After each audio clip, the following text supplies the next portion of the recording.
पुण्यात फ्लॅट घ्यायचा आहे. पण कुठे घ्यायचा, कसा घ्यायचा, कुणावर विश्वास ठेवायचा? फसवणूक तर होणार नाही ना? योग्य दरात मिळेल की नाही? मोठं कन्फ्युजन आहे.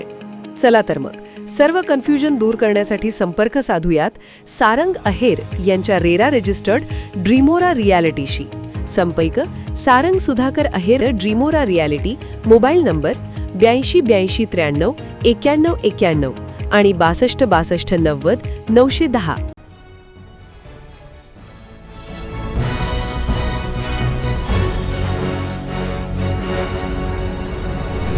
आपण पाहत आहात BCCN न्यूज. बुलढाण्यात नियम तोडणाऱ्या वाहनधारकांचे धाबे दणाणले. पोलीस आणि आरटीओची मोठी संयुक्त कारवाई. पालकांनो सावधान, अल्पवयीन मुलांच्या वाहन चालवण्यावर पोलिसांची करडी नजर. बुलढाण्यात वाहतूक नियमांचे उल्लंघन करणाऱ्या आणि अवैध प्रवासी वाहतूक करणाऱ्यांविरोधात पोलीस आणि आरटीओ प्रशासनाने मोठी संयुक्त मोहीम राबवली. जिल्हा पोलीस अधीक्षक निलेश तांबे यांच्या मार्गदर्शनाखाली काल झालेल्या या धडक कारवाईत 2000हून अधिक वाहनांवर कारवाई करत लाखो रुपयांचा दंड वसूल करण्यात आला. यामुळे नियम तोडणाऱ्या वाहन चालकांचे पुरते धाबे दणाणले आहेत. बुलढाणा शहर पोलीस आणि आरटीओ विभागाने शहरात व्यापक वाहन तपासणी मोहीम राबवली. यावेळी सायलेन्सर बदललेल्या बुलेट, प्रेशर हॉर्न, प्रखर दिवे आणि फॅन्सी नंबर प्लेट वापरणाऱ्यांवर कडक कारवाई करण्यात आली. तपासणी दरम्यान अनेक चालकांकडे लायसन्स, विमा आणि PUC सारखी महत्त्वाची कागदपत्रे आढळली नाहीत. या मोहिमेत 2000 पेक्षा जास्त वाहनांवर कारवाई करण्यात आली असून तब्बल 13 लाख रुपयांपेक्षा जास्त दंड वसूल करण्यात आला आहे. यामध्ये काही वाहनांवर 15,000 ते 27,000 रुपयांपर्यंतचा मोठा दंड आकारण्यात आला, तर गंभीर त्रुटी असलेल्या गाड्या जागच्या जागी जप्त करण्यात आल्या. या मोहिमेत कॉलेज आणि क्लासेसला जाणाऱ्या अल्पवयीन मुलांचीही तपासणी करून त्यांना समज देण्यात आली. यापुढे जर लहान मुले वाहन चालवताना आढळली तर थेट त्यांच्या पालकांवर कडक कारवाई केली जाईल, असा सज्जड इशारा पोलीस निरीक्षक संग्राम पाटील यांनी दिला आहे.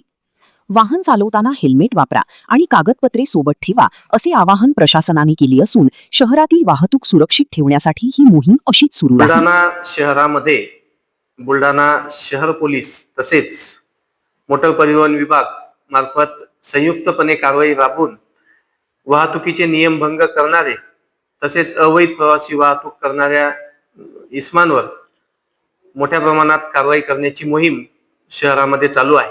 मागील 1.5 महिन्यामध्ये 2000 पेक्षा जास्त वाहनांवर दंडात्मक कारवाई करण्यात आलेली असून 56 पेक्षा जास्त बुलेट या मॉडिफाईड सायलेन्सर लावलेल्या यांच्यावर देखील कारवाई करण्यात आलेली आहे. यानंतर सुद्धा अशाच पद्धतीची कारवाई करण्यात येणार आहे.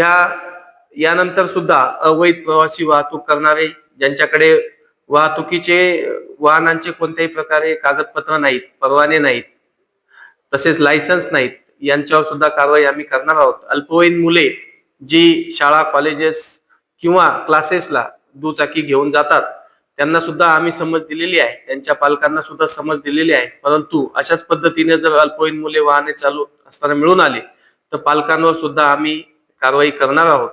तसेच सध्या 200 बस स्टँड पासून 200 मीटरच्या परिसरामध्ये कोणत्याही प्रकारे वाहने लावू नयेत अवैध प्रवासी वाहतुकीची, असा नियम आहे.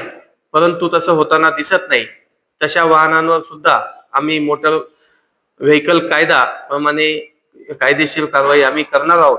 बुलढाणा शहर हे वाहतुकीच्या अडथळा मुक्त तसेच अपघात मुक्त करण्यासाठी जास्तीत जास्त प्रयत्न करून आम्ही शहर हे वाहतूक मुक्त व अपघात मुक्त करणार आहोत.